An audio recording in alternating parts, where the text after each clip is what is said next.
we're going to be doing a really, really simple side dish. Um, if you cut it the right way, it'll fit anywhere, or you can cut it a little bit larger to frame it as more of a substantial dish. Anyway, we're going to start off. We're going to need olive oil, salt, pepper, a pan, some way to heat the pan, something to stir with, and celery. So what I'm going to do, because these ones are pretty big, is I'm going to take off the tip, slice it down the middle, and take off the tail. The reason the tail comes off last is because we want to take these stringy bits out. Anyone who's ever known celery has seen these, bit them, and hated them. So what you do is fit your knife. See, it's not been trimmed, washed but not trimmed. Fit your knife under there, and you can feel when you've got a hold of them. But you can see right there, see how it separates from the rest of the celery? I can't pull it up with a knife, but so we're just going to slip under there. And if we leave the tail on, we're not sacrificing any of the celery to get the strings out. And this one seems that the strings are very weak, which means they're not going to cause anyone any trouble.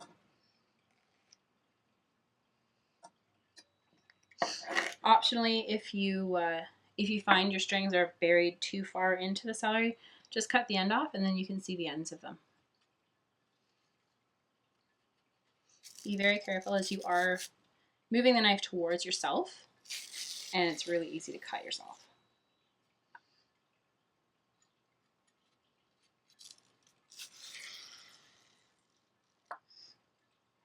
You can also, if you're like me, don't care about the strings, you can always leave them in.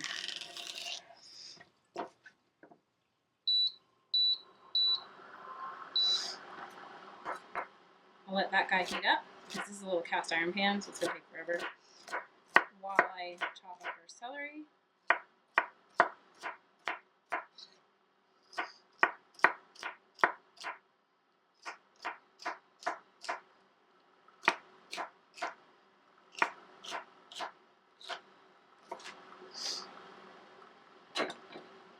Now you want your celery pieces to be a bit on the smaller side, but not too small that they're going to be hard to pick up with chopsticks. Or if you choose to use a fork and knife, you can do that as well.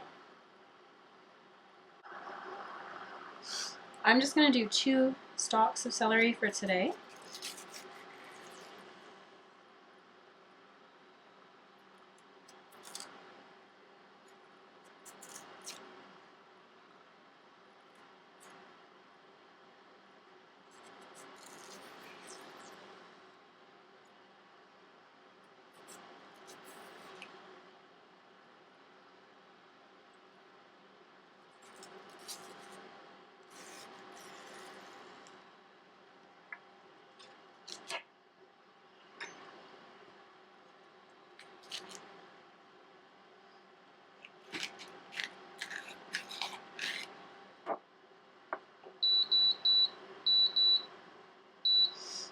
Now when you heat up your pan, you don't want it too hot. Celery is not exactly one of those things that takes a lot to cook, especially when it's cut this small. Try to make your cuts as even as possible so you don't get any burning. There is absolutely nothing worse than burnt celery.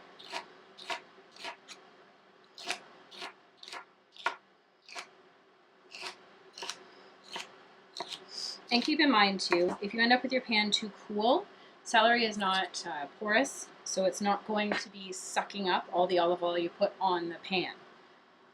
You can always mop up the rest after.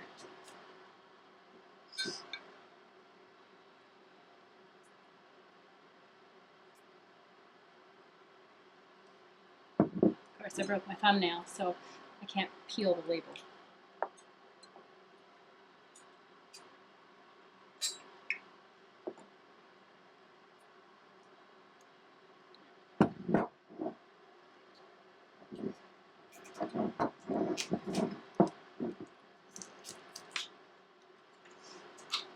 And you can use any olive oil that tastes good. You are going to get some of the olive oil flavor through. So if you have an olive oil that you know you wouldn't say put in a salad, I probably wouldn't use that one.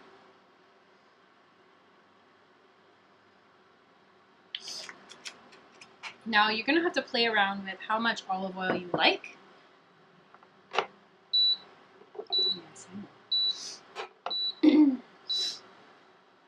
I like to use a fair bit just because I like olive oil. And to the olive oil, now that it's warm, another reason you want your pan kind of a little bit on the cool side, because olive oil isn't exactly one of those high heat oils that you can use that way. When you throw your celery in, do be careful. Oil and water don't mix, so when you toss them in, you might get a little bit of splatter if you have a fair bit of oil like I do.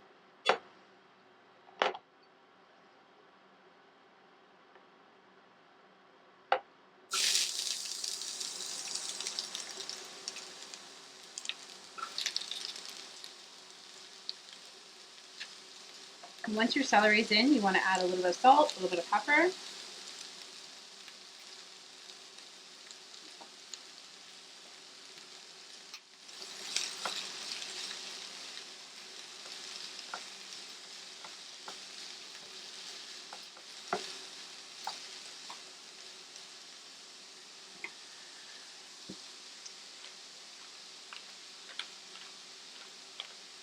And again, the salt and pepper content, that's completely up to you. Some people hate salt or really like salt. I wouldn't add too much salt because, you know, it's not really all that great for you. Same as pepper. I like pepper. I put a fair bit of pepper on. I'll probably put more on afterwards.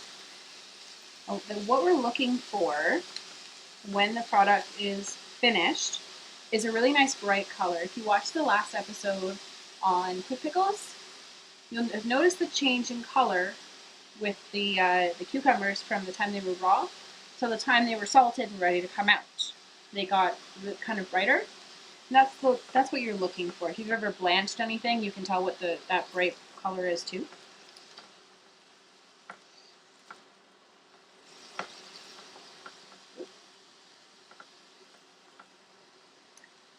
Celery has been giving me nothing but trouble today. I made some this morning, and I had one that kept popping out, and I had to throw it out because it hit the dirt.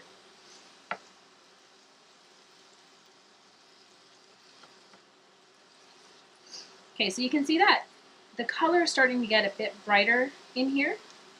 That's what we're after. We're just going to give it another couple seconds to make sure that the color is good and set. Because once you start to see the color, it can recede a little bit because we are not dunking it in cold water.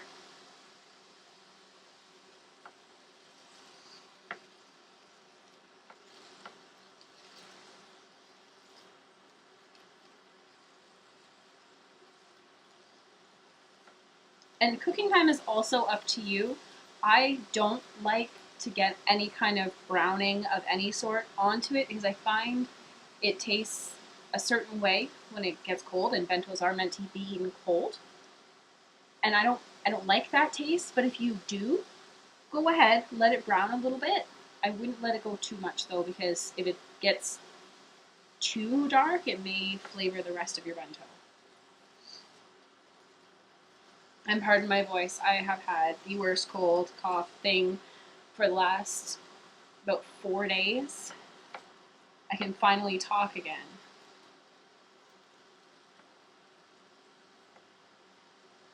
Okay, so there's our color. We're just going to turn that off, pop it on a plate.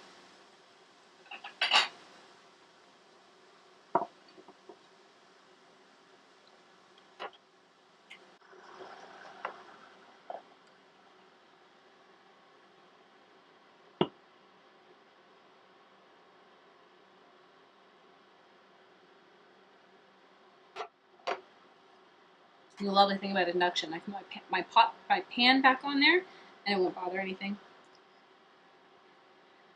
And there we are. Fairly quick, fairly easy, really straightforward, but a great idea to put in your bento to have as a snack. These ones I do tend to like to use a spoon to dish them out. But there we are. That's exactly how it would go into your bento cup, and that's why we cut it a bit smaller. So there we are. Thanks so much for watching. See you next time.